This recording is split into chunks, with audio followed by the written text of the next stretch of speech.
forte é o nosso Deus.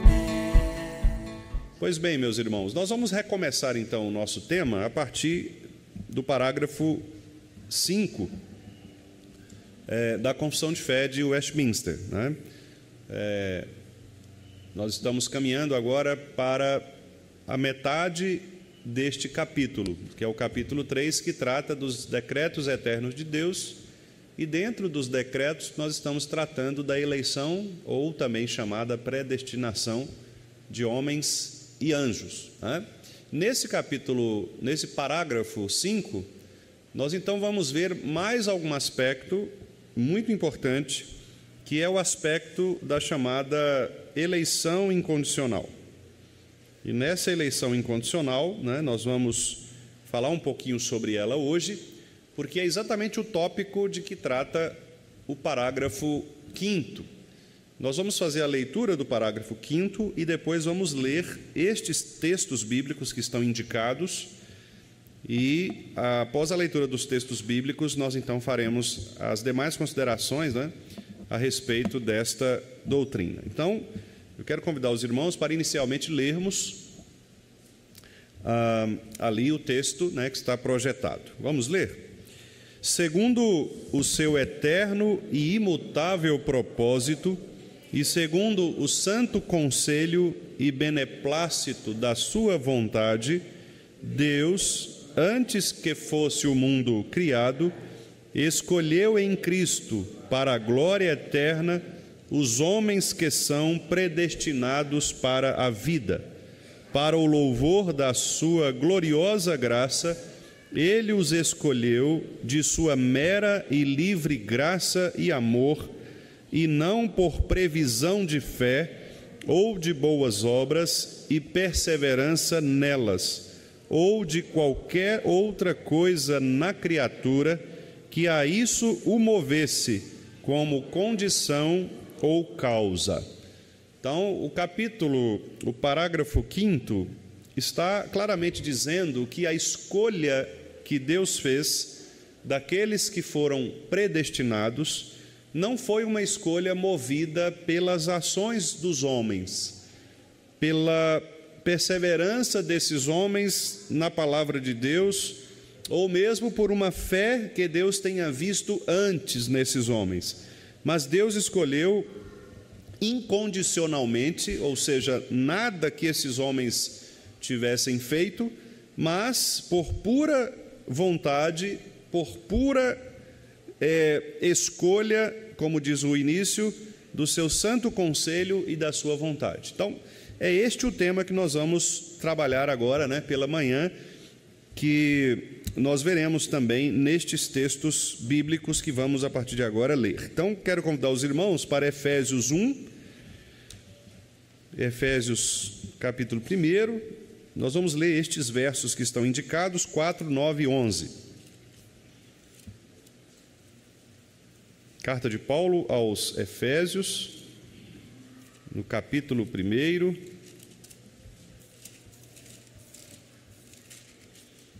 versículos 4, 9 e 11. Vamos lá. 4. Assim como nos escolheu nele, antes da fundação do mundo, para sermos santos e irrepreensíveis perante ele. Agora o 9.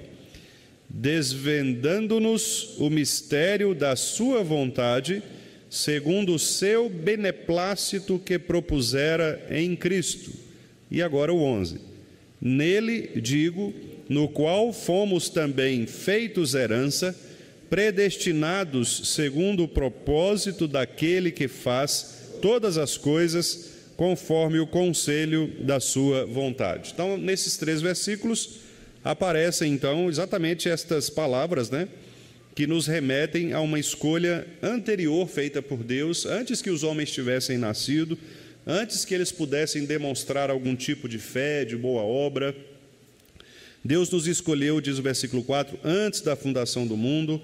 No versículo 9 diz que ele exerceu o beneplácito, ou seja, a sua vontade de fazer o bem a estes a quem ele escolheu.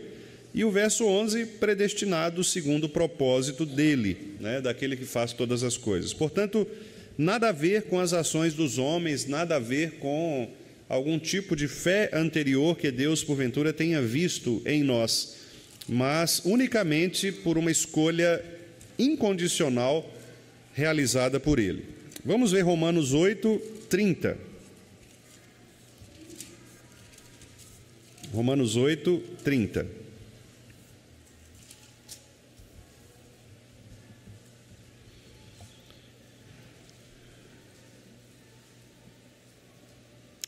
Vamos ler o 28 ao 30, para que a ideia fique mais clara, né? Vamos lá, 28. Sabemos que todas as coisas cooperam para o bem daqueles que amam a Deus, daqueles que são chamados segundo o seu propósito. Porquanto aos que de antemão conheceu, também os predestinou para serem conformes à imagem de seu Filho, a fim de que ele seja o primogênito entre muitos irmãos. E aos que predestinou, a esses também chamou. E aos que chamou, a esses também justificou. E aos que justificou, a esses também glorificou. Então, novamente, nós vemos Paulo mencionando que fomos chamados segundo o propósito de Deus. Versículo 28. O propósito de Deus é para que fôssemos feitos conformes à imagem de seu Filho. Versículo 29. E então, no versículo 30, ele mostra que Deus estabeleceu o caminho que ele vai executar com estes eleitos. Então, ele predestina antes, ele chama depois justifica e finalmente glorifica. Uma sequência de ações que estão dentro desse pacote, né? Que é o pacote da salvação. Cada uma destas coisas acontece em seu devido tempo. Então, Deus predestina na eternidade, Deus chama no tempo da história, agora, quando nós estamos nascidos, vivos, Ele nos justifica, Ele nos declara justos em Cristo e, finalmente, Ele nos glorifica, que é quando nós iremos para o céu.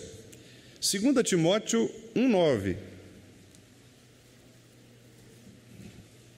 Segunda carta de Paulo a Timóteo 1:9. Vamos ler o 8 até o 12, de 8 a 12. Aqui nesse pequeno trecho, né, nós temos várias doutrinas que são colocadas aqui, que fazem parte também deste pacote da doutrina da salvação. Vamos ler então do 8 ao 12, de 2 Timóteo 1. Vamos lá. Não te envergonhes, portanto, do testemunho de nosso Senhor, nem do seu encarcerado, que sou eu.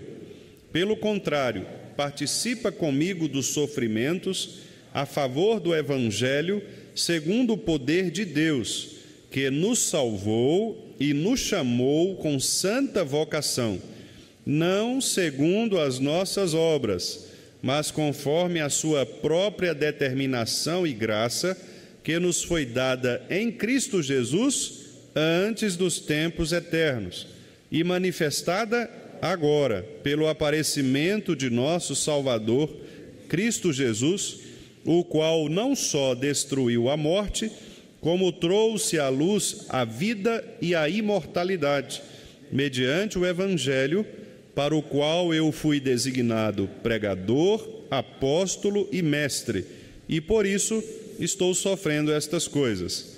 Todavia, não me envergonho, porque sei em quem tenho crido, e estou certo de que Ele é poderoso para guardar o meu depósito até aquele dia.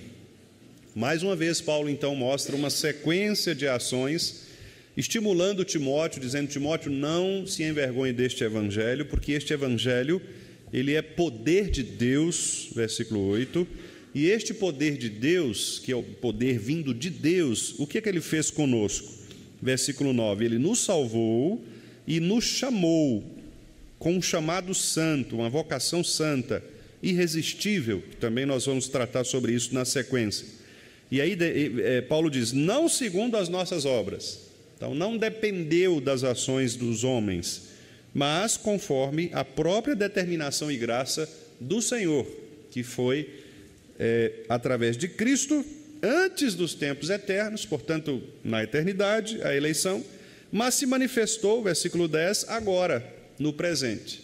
Então, Deus nos elege antes dos tempos eternos e nos chama no tempo presente da história.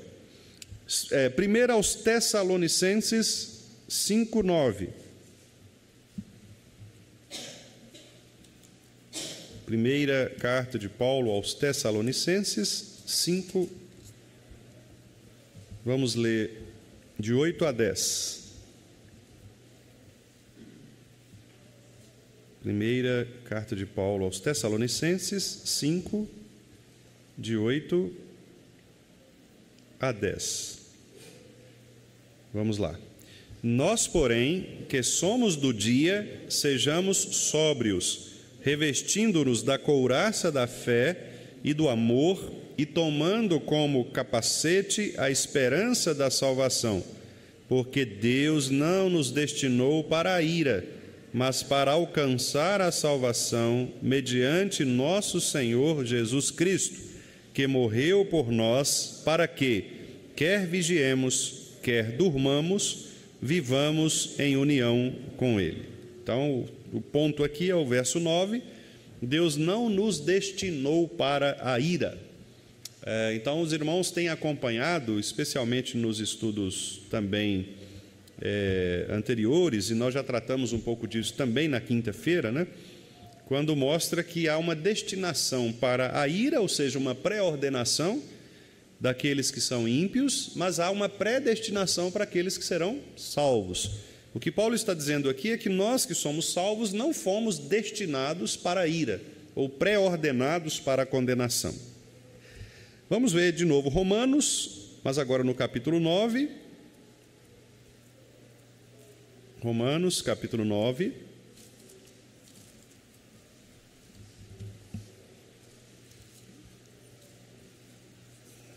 Às vezes, meus irmãos, os irmãos veem que os textos são citados, às vezes, por exemplo, uma carta, né? Então, nós já lemos Efésios, já lemos Romanos, e agora vamos ler de novo, Romanos e Efésios. E às vezes a gente pensa assim, por que não colocou tudo na mesma sequência, né? É porque a ideia, tanto do catecismo quanto da confissão, é provando cada tópico. Então, por isso que quando o primeiro texto se refere à primeira parte do texto, o segundo texto bíblico se refere à parte seguinte, e vai assim caminhando, né? Então, os últimos textos se referem às últimas partes do parágrafo. É por isso que, às vezes, a confissão e o catecismo repetem alguns textos, né? E não vêm numa sequência de livros, né? Então, por isso que você lê Efésios, depois você lê de novo, lê Romanos, lê de novo, porque ele vai pegando tópicos a partir do que é citado no texto da confissão ou do catecismo, né? Só explicando aos irmãos isso aí. Às vezes vem até com uma notinha, né? Um númerozinho, aquela notinha de rodapé, né? Então você tem lá e vem um númerozinho, o número 1, aí você vai lá no número 1, lá embaixo tem o texto referente. Número 2, aí tem o texto referente, né? Então, por isso que ele é escrito desta maneira. Os textos são, às vezes, a gente repete as cartas, né? Para provar os tópicos que estão escritos acima. Vamos ver, então, Romanos 9. Nós já lemos esse texto algumas vezes, é o texto que trata da eleição de Jacó, né? E da pré-ordenação de Esaú. Então, vamos ver. A partir do versículo 11 até o 16. Vamos lá, Romanos 9, 11. E ainda não eram os gêmeos nascidos, nem tinham praticado o bem ou o mal, para que o propósito de Deus quanto à eleição prevalecesse, não por obras, mas por aquele que chama, já fora dito a ela: o mais velho será servo do mais moço, como está escrito: amei Jacó, porém me aborreci de Esaú. Que diremos, pois? Há injustiça da parte de Deus? De modo nenhum. Pois ele diz a Moisés: Terei misericórdia de quem me aprouver ter misericórdia, e compadecer-me-ei de quem me aprouver ter compaixão. Assim, pois, não depende de quem quer ou de quem corre, mas de usar Deus a sua misericórdia. Eu particularmente acho esse um texto mais claro a respeito da eleição, né? É muito claro. Nós podemos até discordar, mas é muito claro. Não há dúvidas de que Paulo aqui está dizendo que Deus escolheu um e não escolheu o outro, né? E por quê? E Paulo chega a imaginar, a supor a dúvida que todas as pessoas têm, né? Mas não é injustiça Deus salvar alguns e não salvar outros? E o próprio Paulo responde: não há injustiça, porque Deus faz o que Ele quer, Ele dá misericórdia a quem quer e destina ira a quem quer, né? Porque todos estão mortos nos seus delitos e pecados. E Efésios 1, 19, vamos voltar lá então em Efésios 1, 19.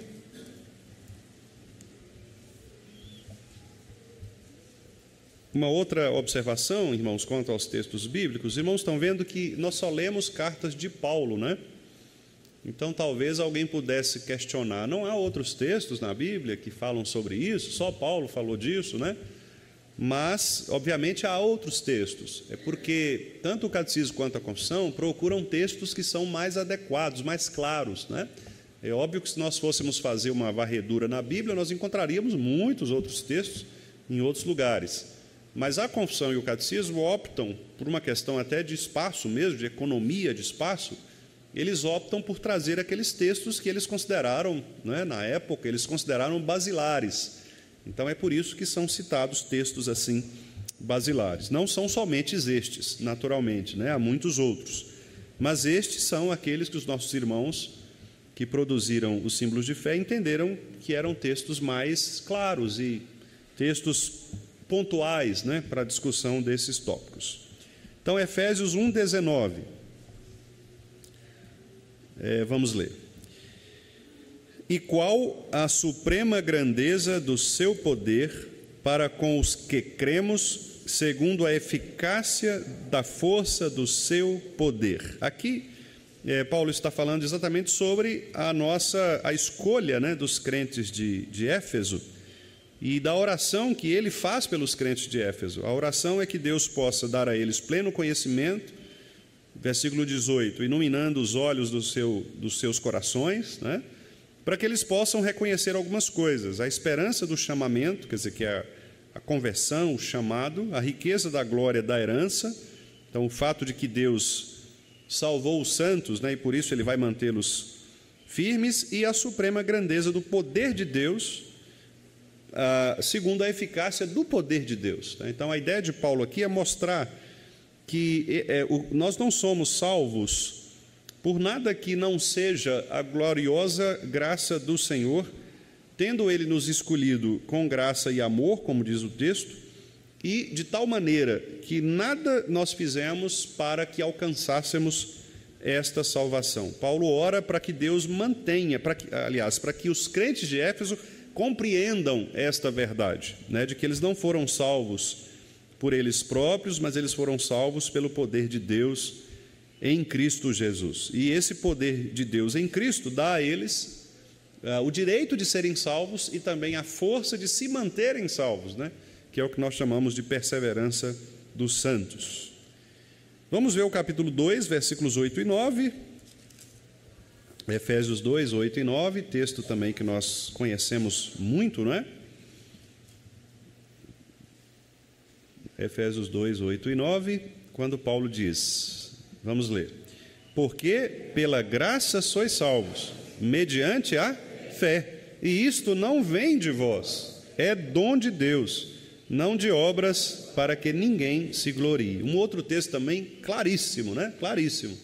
Paulo está dizendo, olha, a fé é que faz você crer na salvação. E essa, inclusive, a própria fé não é sua, não é você quem produz, é um presente de Deus. Deus é quem faz você crer. Por que Deus nos faz crer? Porque Ele nos escolheu.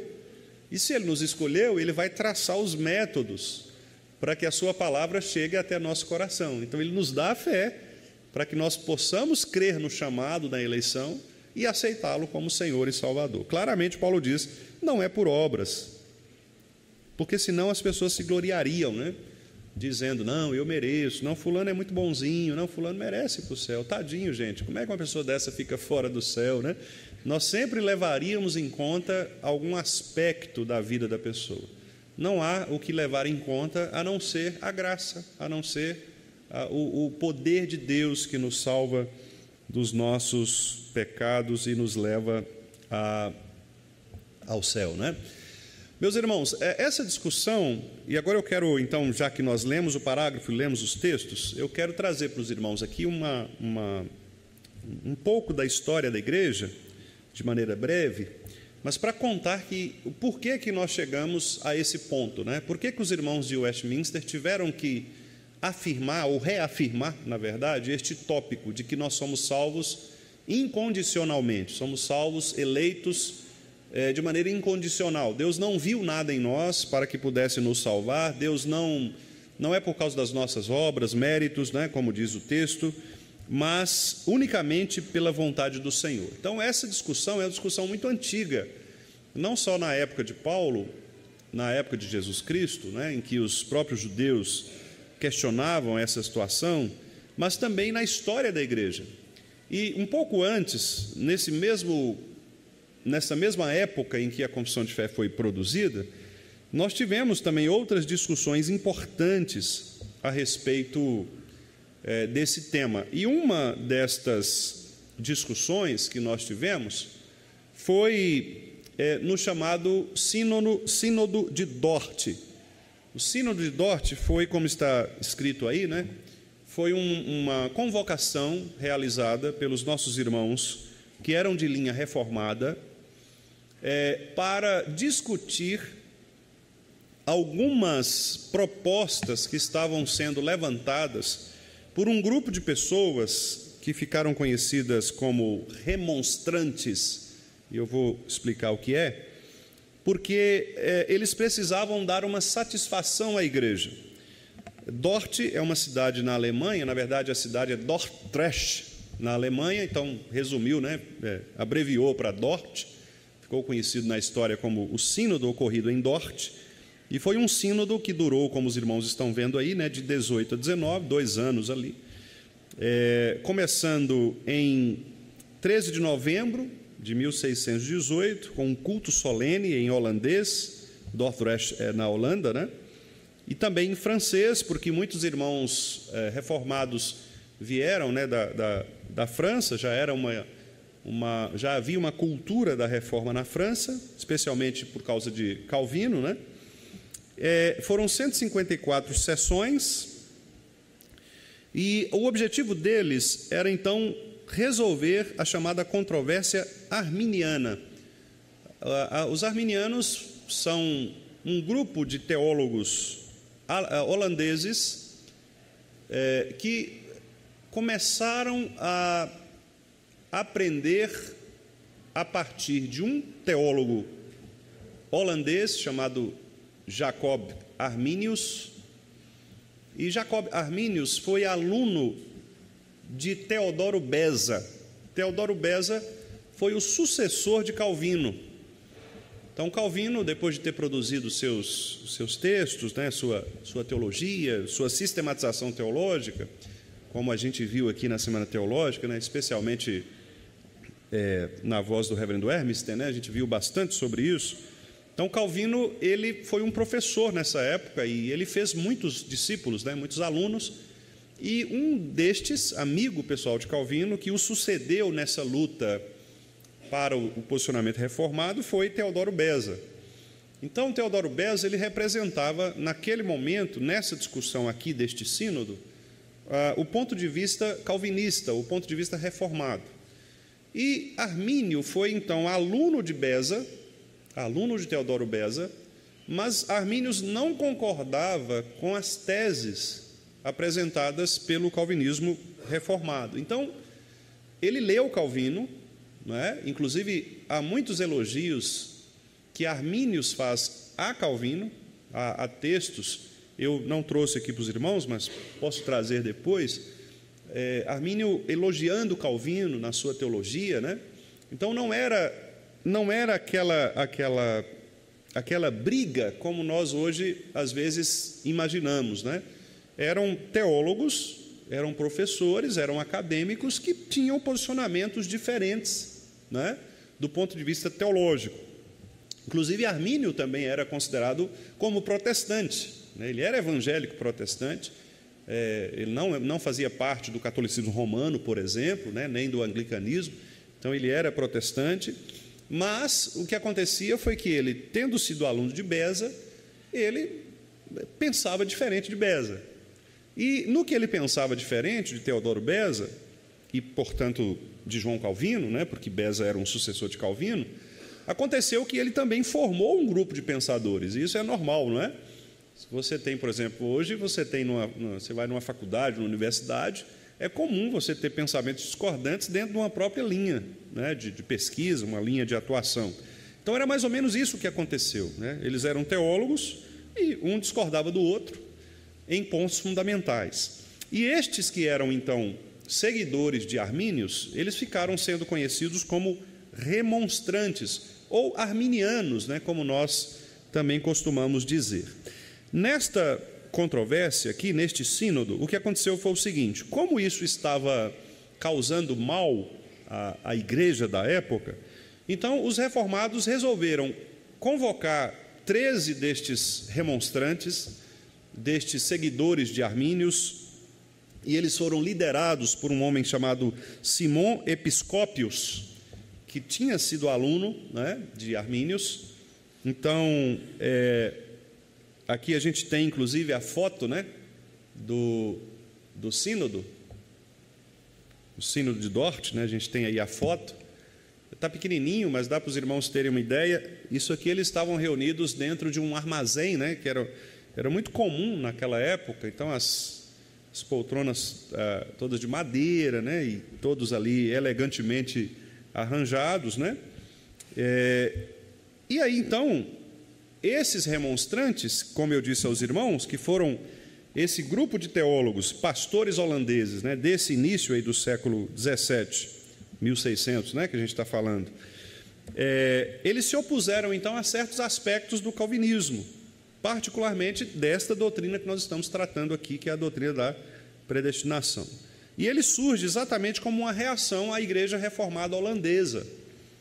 Então, como eu disse, né, Beza liderava esse movimento reformado na Holanda, e esses remonstrantes, então, eles começaram a reagir contra Teodoro Beza. E surge, como eu já contei para os irmãos, a partir também de Armínios, né? E eles escrevem um documento chamado Remonstrância. E, literalmente, remonstrância é uma maneira de reagir, é uma reação, né? É como se fosse uma rebeldia, mas uma rebeldia, não uma rebeldia de violência, né? Mas uma rebeldia no sentido de mostrar um documento contrário. Então, ele foi redigido por seguidores de Armínios, nem foi o Armínios que redigiu, né? E Armínios é este que está aí na fotinha também, pequenininho aí, mas dá para os irmãos terem uma ideia, né? Os remonstrantes são estes que estão acima. Então, eles foram convocados para darem justificativas do que eles acreditavam ser os pontos fundamentais, né, daqueles pontos que eles tinham discordância. E eram, então, 5 pontos, ou 5 artigos. O documento de Dort, ele é um documento grande, é um livro, não é um livro tão grande, é um livro fininho assim, mas o que eu vou trazer aqui para os irmãos é apenas o resumo. Mas há um livro chamado Cânones de Dort, né? E nesses Cânones de Dort a gente tem, então, o documento ele é escrito da seguinte maneira: ele traz os 5 artigos dos remonstrantes, aquilo que eles acreditavam e defendiam, e os 5 artigos que vão rebater os artigos dos remonstrantes, que ficaram sendo conhecidos como 5 pontos do calvinismo.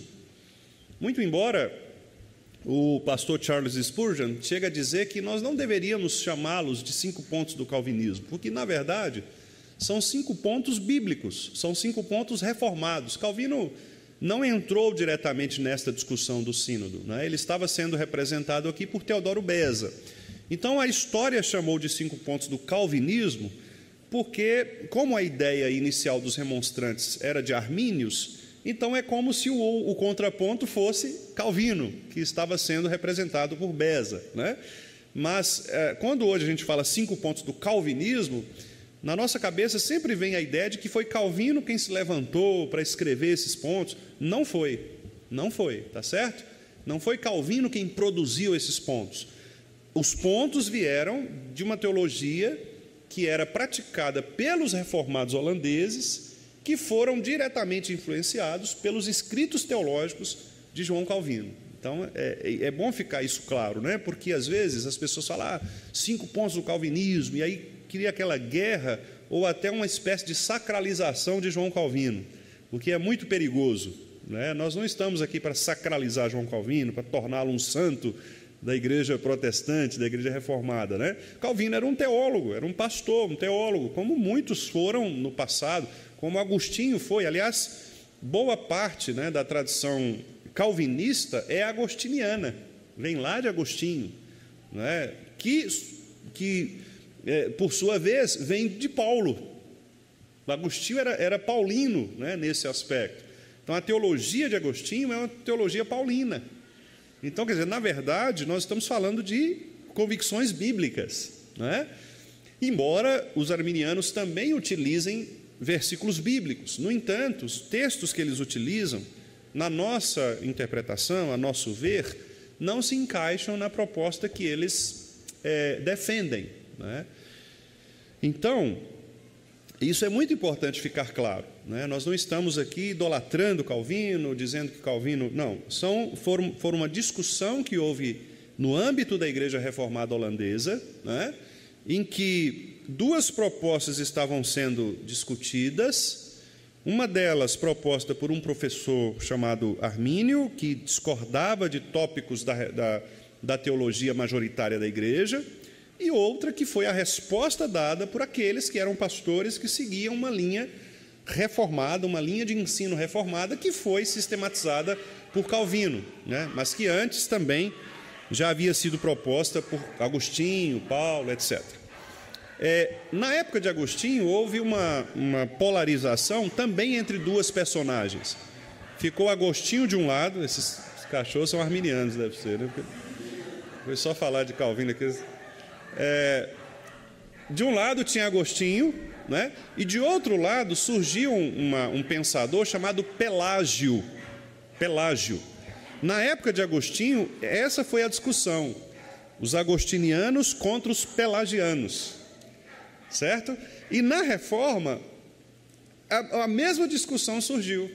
Os arminianos seguiam os ensinos de Pelágio, né? Eles foram chamados de semi-pelagianos, porque eles concordavam com algumas coisas de Pelágio e outras não, mas eram pelagianos, né? Semi-pelagianos, e os reformados chamados agostinianos. Então, nós somos de uma escola, de uma origem agostiniana, né? Então, nós viemos de Paulo, depois, já na época da interpretação da igreja, depois da Bíblia, né? Depois dos escritos bíblicos, você tem Agostinho, e aí vai caminhando até chegar a culminar na Reforma com Calvino, Beza e todos esses irmãos que produziram escritos reformados. Já os arminianos vieram da linhagem de Pelágio. Eles eram pelagianos ou semi-pelagianos, que já naquela época contrariavam os ensinos de Agostinho, né? E também tiveram seus representantes ao longo da história até chegar nesse período da Reforma, em que eles foram representados por este pastor holandês, teólogo, né, o Jacob Arminius. E é interessante, irmãos, a gente falar sobre isso, porque a nossa cabeça, às vezes, a gente é muito... nós somos muito briguentos, né, para usar uma palavra bem popular. E a gente costuma rotular as pessoas, né? A gente acha que o arminiano ele não é crente.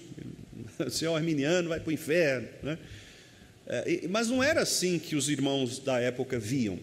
Os irmãos da época entendiam que eles estavam errados mesmo com relação à compreensão acerca da teologia, mas você não vê um movimento de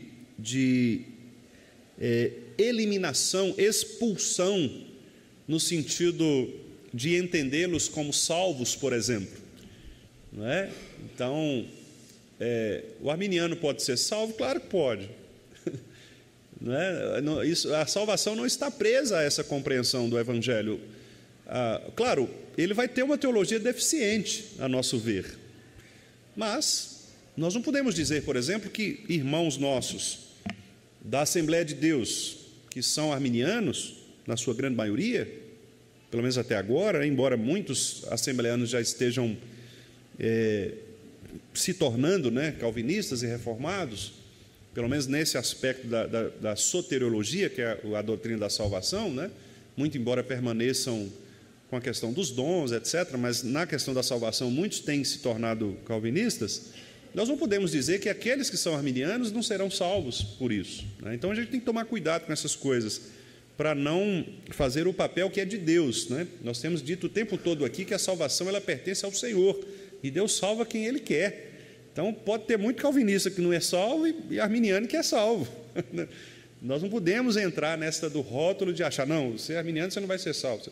A questão aqui é uma discussão teológica, ou seja, quando nós usamos termos arminianos e calvinistas, por exemplo, nós devemos entender que nós estamos usando termos que dizem respeito à compreensão que nós temos de tópicos da nossa teologia. E nós somos calvinistas, nos denominamos calvinistas, por quê? Porque nós entendemos que estes irmãos que vieram desde Paulo, Agostinho, etc., foram irmãos que explicaram de uma maneira melhor, de uma maneira mais fundamentada, mais coerente, estes aspectos da palavra de Deus, né? Então, por isso nós somos reformados, por isso nós somos considerados calvinistas, né? Por isso que a Igreja Presbiteriana do Brasil, ela subscreve as confissões de fé que são calvinistas, que são reformadas, porque nós entendemos que esta é a melhor explicação, é a melhor sistematização da nossa doutrina, não é? E continuamos crendo assim, e cremos mesmo que os nossos irmãos arminianos estão errados, não é? Estão errados na perspectiva deles em relação à salvação. Então, eu vou fazer para os irmãos aqui agora o seguinte, brevemente, né? Porque não dá para a gente aprofundar, mas qual eram então os chamados 5 artigos ou tópicos, né, destes remonstrantes, destes arminianos? O primeiro deles, eles criam numa depravação parcial. O que é isso?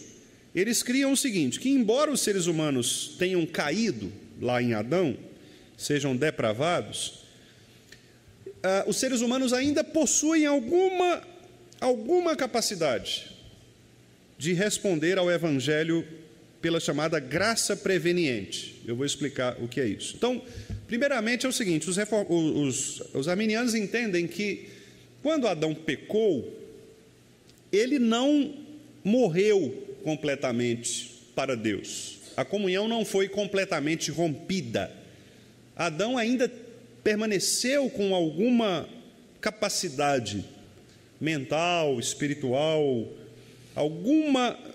alguma vida para que ele pudesse depois perceber a ação de Deus na sua vida e ser salvo, voltar-se para Deus. Numa ilustração bem prática, é mais ou menos o seguinte, imagine que uma pessoa sofra um determinado acidente e 2 situações podem acontecer, ou ela morre nesse acidente, ou então ela se machuca muito, quebra todos os ossos, mas continua viva, com alguma capacidade. Então, para o arminiano é mais ou menos isso, do ponto de vista espiritual. A pessoa sofreu uma grave queda, um grave acidente, mas ele está vivo ainda, ele ainda consegue responder. Se chegar alguém no ouvido dele e falar assim, olha, crê no Senhor Jesus, você vai ser salvo, aquilo vai despertar esse pouquinho de vida que há nele e ele vai conseguir reagir. Então, a depravação para eles não foi uma depravação total, foi uma depravação parcial. O segundo aspecto é que a eleição, ela foi uma eleição condicional. E aí entra aquele termo que os irmãos viram ali, que é quando o termo aparece graça preveniente, que está lá no primeiro tópico, né? O que é essa graça preveniente? Preveniente é de ver antes. Então, para os arminianos, para os remonstrantes, Deus viu antecipadamente, porque Deus tem essa capacidade, obviamente, né? Ele viu antes, quer dizer, você ainda não tinha nascido. Então, por exemplo, o irmão Andrelino não tinha nascido ainda. Mas Deus conhece a história do irmão Andrelino. Deus conhece quem seria o irmão Andrelino, com quem ele se casaria, tal. Deus conhece a história toda. Então, Deus viu lá na eternidade que em algum momento o irmão Andrelino creria. Certo?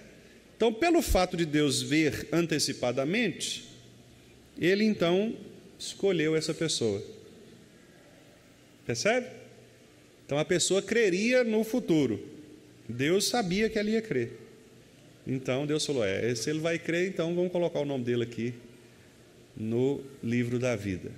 Certo? É a chamada graça preveniente, ou a eleição condicional. Os remonstrantes afirmavam que Deus predestina para a salvação aqueles que ele, Deus, previu que creriam em Cristo. Então Deus olha e fala: a fé do irmão Gessi, vai se manifestar. Então ele tem um coração pronto para crer. Então ele vai entrar aqui no rol. O terceiro aspecto é da expiação universal. Expiar é tirar o pecado, como era feito no Antigo Testamento. E depois Cristo fez no Novo Testamento. O que eles chamam de expiação universal? Eles acreditavam que Cristo morreu por todo mundo.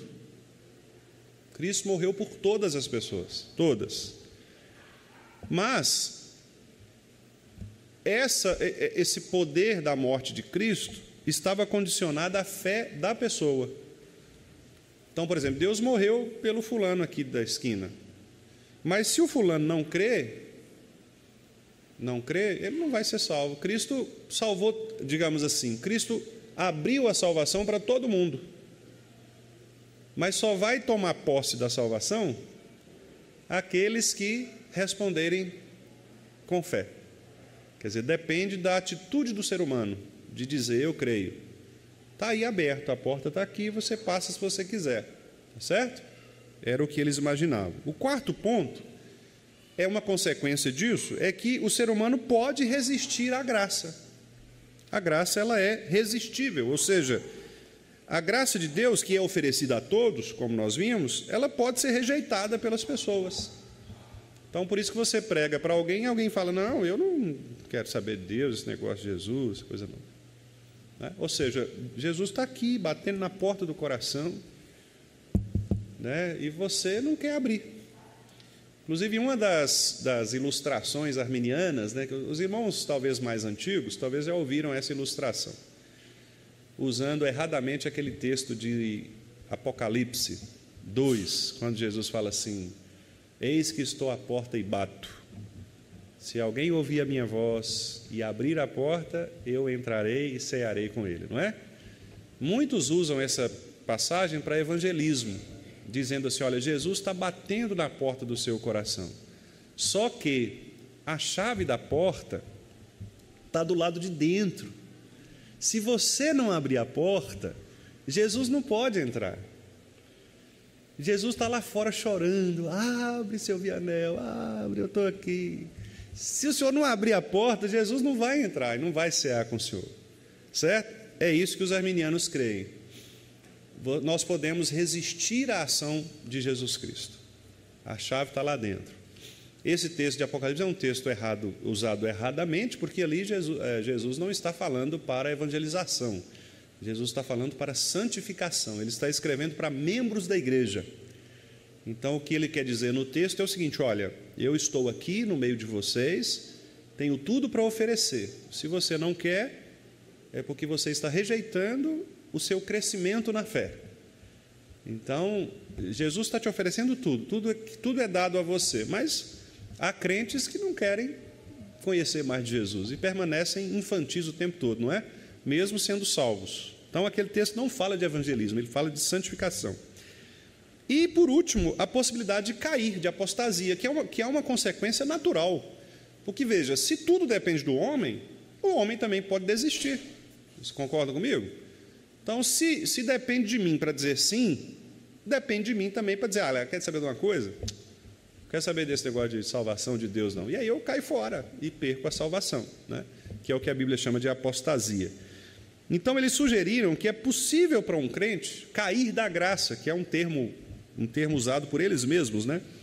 Que é o cair da graça, e perder a salvação. Eles usam muito aquele texto de Hebreus capítulo 6, quando diz lá o texto que aqueles que estavam lá, que ouviram da palavra, que experimentaram do Espírito Santo, caíram, e não é possível mais renová-los ao arrependimento. Então, eles pegam aquele texto para usar nesse argumento. Aquele texto ali também não fala de conversão genuína. Aquele texto fala de pessoas que eram simpáticas ao cristianismo, frequentavam as igrejas cristãs, experimentavam, alguns eram até membros, né? Tomavam ceia, etc., mas não eram crentes de verdade. Então, esses saíram, né? Como João diz lá na sua carta, alguns saíram porque não eram dos nossos. Então, ali não está falando de gente crente que perdeu a salvação, está falando de gente que era membro da igreja, que experimentava de tudo, mas que não era crente. Um dia ele se rebela e sai mesmo, né?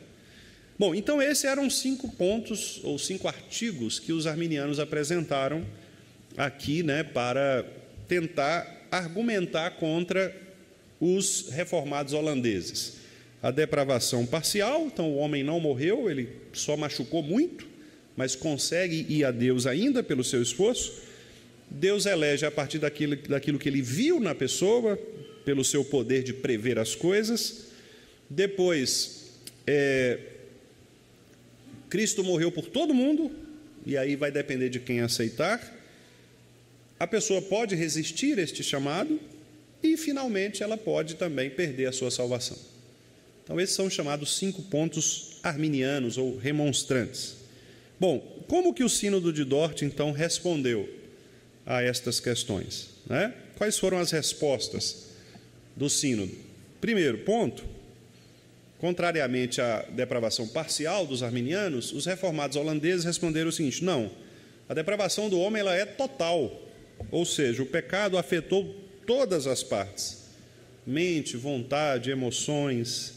Então, por essa razão, os seres humanos são completamente incapazes de voltar para Deus. Então, naquela ilustração que eu fiz do acidente, o homem não machucou muito, mas ainda está vivo, o homem morreu. Então, enquanto o arminiano diz que o homem machucou demais, mas tem um pouquinho de chance de responder, no Sínodo de Dort, nós vemos que o homem está morto. Não tem o que fazer, está morto. Morreu, o funeral dele está preparado. Não é? Certamente morrerás, é a expressão dita lá por Deus a Adão. Caso coma do fruto, certamente morrerás. Na própria expulsão do homem, né, do Éden, nós vemos ali então o afastamento completo.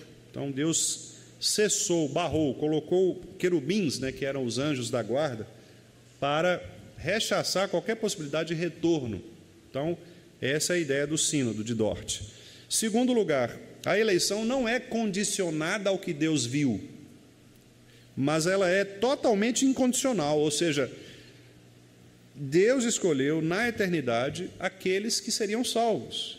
E isso não foi baseado numa previsão de fé, não é? Não foi baseado em boas obras que a pessoa fez, qualquer mérito que a pessoa tenha, mas unicamente pela vontade soberana do Senhor. Então veja que aqui agora também nós não temos uma eleição condicionada à fé do indivíduo, nós temos uma eleição incondicional, que é o chamado absolutamente único pelo Senhor. O terceiro ponto, enquanto os arminianos diziam que a expiação era total, Cristo morreu por todo mundo, os reformados holandeses disseram: não, Cristo morreu somente pelos eleitos. Cristo não morreu por todas as pessoas, ele morreu pelos eleitos. Inclusive há um livro muito bom, um livreto do puritano John Owen, cujo título é Por Quem Cristo Morreu, e que ele trata só desse ponto aqui. né? Cristo morreu pelos eleitos, Cristo não morreu por todo mundo.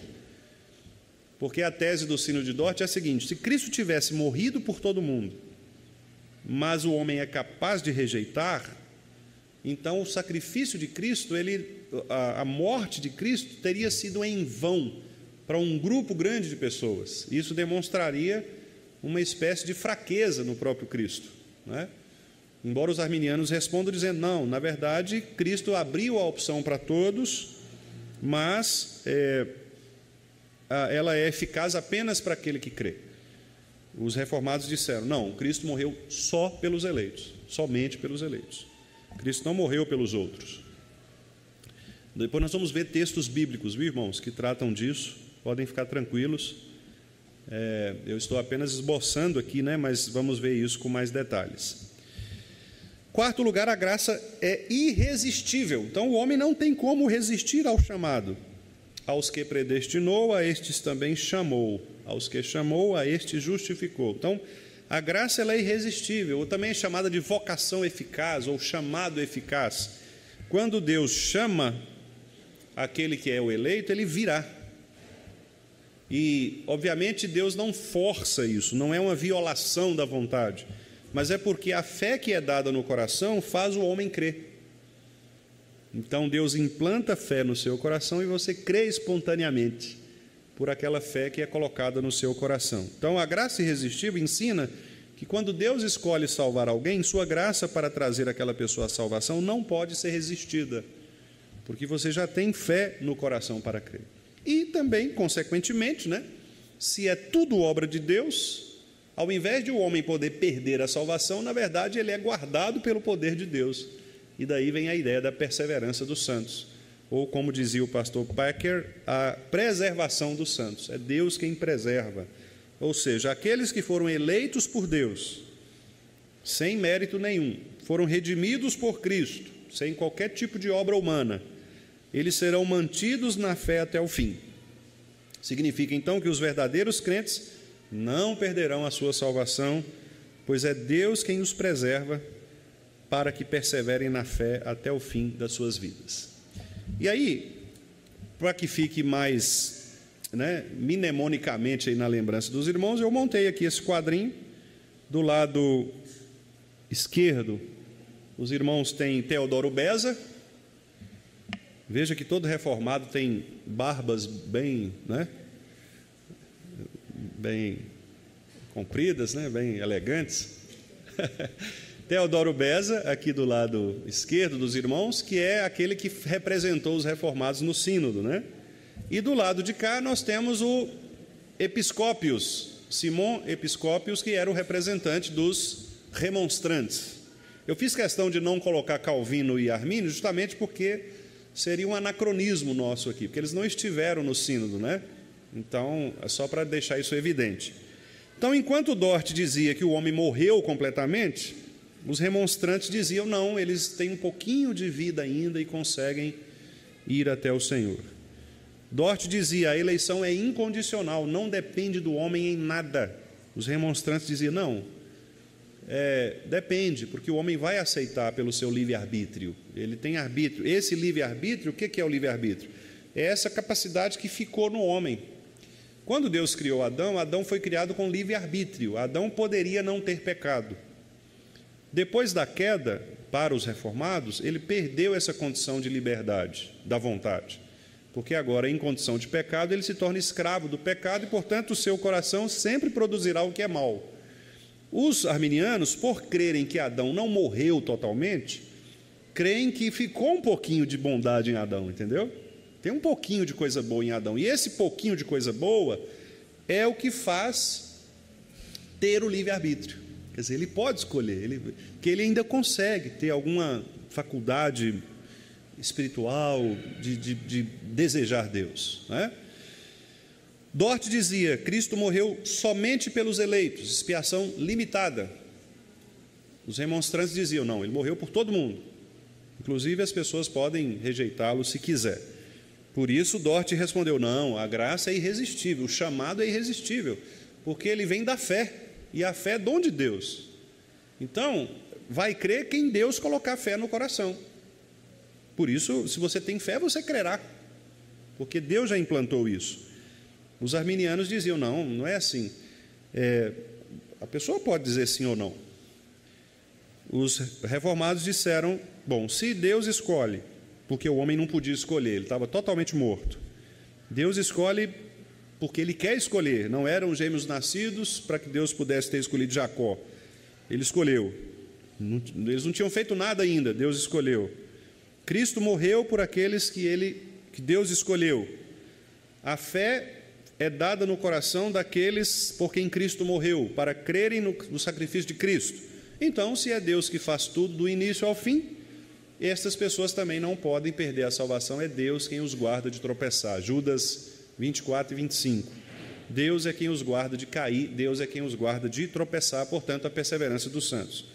Os arminianos diziam, não, se depende do homem, o homem é quem vai crer, o homem é quem vai decidir, se depende do livre-arbítrio, se o homem pode, inclusive, resistir ao chamado, o homem também pode perder esse chamado, ele pode desistir da salvação e pode perdê-la entrando no estado de apostasia. Os irmãos estão percebendo que são duas correntes, duas linhas bem contrárias no aspecto soteriológico? Dá para ver isso? Então, o que acontece? Neemias, você podia conseguir um microfone para mim, por favor? Porque tem alguns irmãos aqui que vão participar. O Pedro ali, por favor. Então, veja, os irmãos percebem que não dá para combinar essas duas coisas, não é? Nós, então, que nos consideramos ou que nos chamamos reformados, nós não podemos flertar com esta mentalidade remonstrante ou arminiana, porque qualquer um dos pontos que a gente afirmar, a gente nega, por outro lado, os pontos em que cremos. Então, por exemplo, se você crê que o homem morreu completamente, se em Adão o pecado foi suficiente para condenar o homem, bom, então os outros pontos não têm coerência, não fazem sentido. Se o homem morreu, ele não tem mais o livre-arbítrio, por exemplo. Então vocês veem que são coisas combinadas. Por isso os documentos de Dort, eles são muito interessantes. Eu vou, inclusive, encaminhar para os irmãos, lá no grupo. Ele não é um documento muito extenso, dá para a gente estudar, dá para a gente ler, é muito interessante.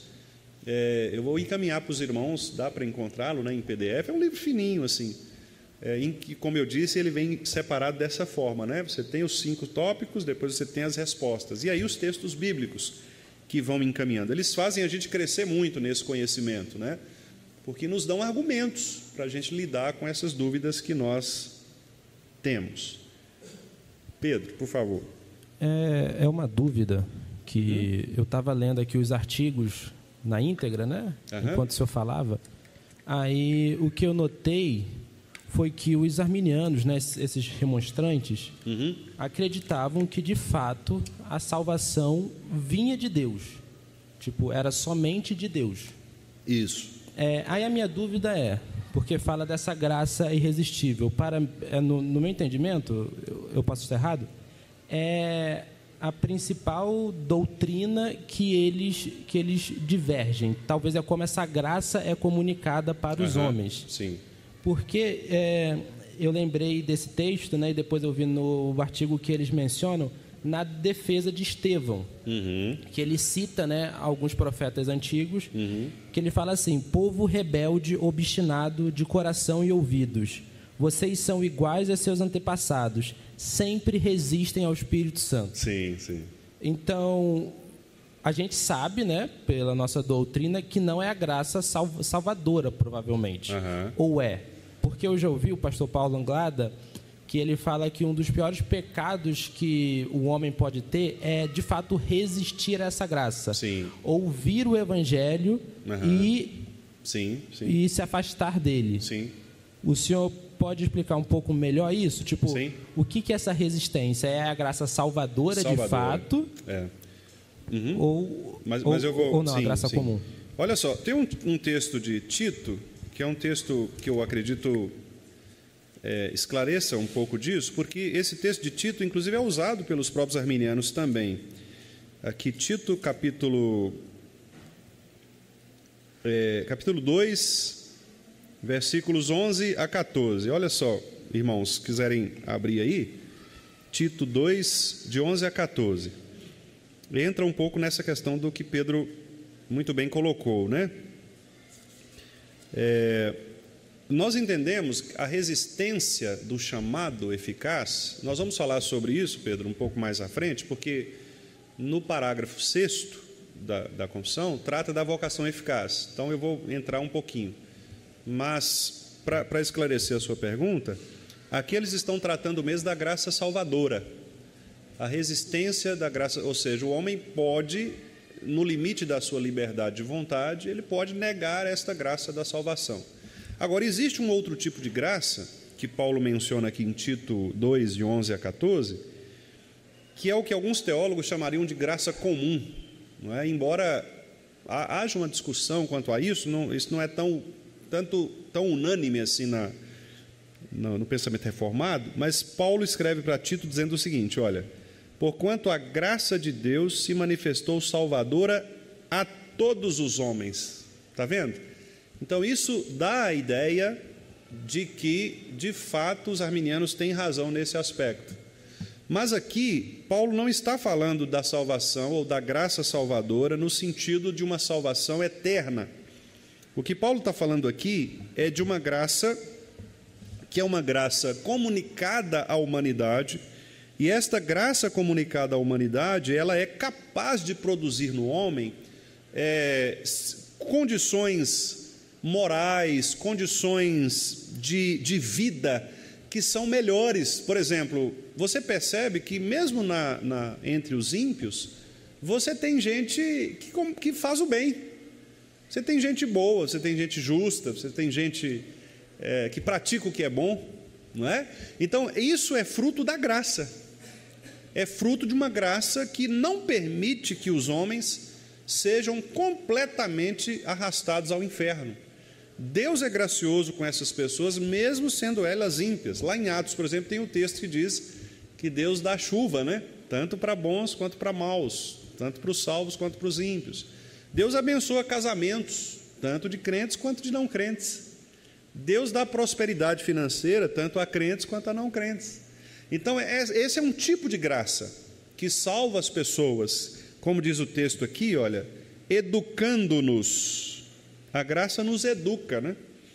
Então, quando você tem, por exemplo, uma escola cristã, vamos pensar, por exemplo, no Colégio Batista, né?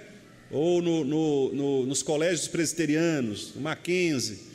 Quando você tem essas escolas, por exemplo, que são escolas confessionais, escolas que são cristãs, mesmo aquelas pessoas, aqueles alunos, aqueles professores, colaboradores que não sejam cristãos, eles estão sendo educados de alguma maneira. Estão sendo educados. Porque você está vivendo num contexto cultural em que aquele princípio está sendo absorvido. Imagina, por exemplo, uma sociedade, um país que tivesse leis cristãs, princípios bíblicos. Obviamente, esse país seria muito mais educado no que diz respeito à questão da sua relação com Deus, muito embora isso não queira dizer que o Brasil, o país, né, melhor dizendo, seria salvo. Todo mundo será salvo. Não, mas há uma graça que atua nesses corações, né, de maneira que as pessoas possam